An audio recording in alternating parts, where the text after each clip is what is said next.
How to see who sent a message on Not Gonna Lie or NGL. So first of all, you must go to your app and now you're gonna copy the link. Remember, this is an app that allows you to, receive any questions, but you're not gonna know who sent you that question, okay? So perhaps I want to share this in my Instagram. You can share it wherever do you want.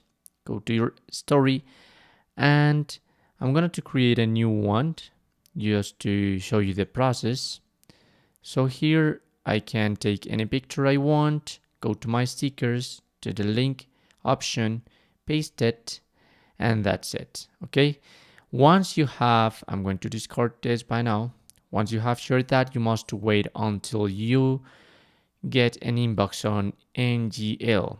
So by now, if I try to open, I can see a red button at the bottom that says who sent this, okay? And also reply, but in order to see who sent this, I must unlock the premium version of NGL. So there's no other way to do it. You just have to pay for it.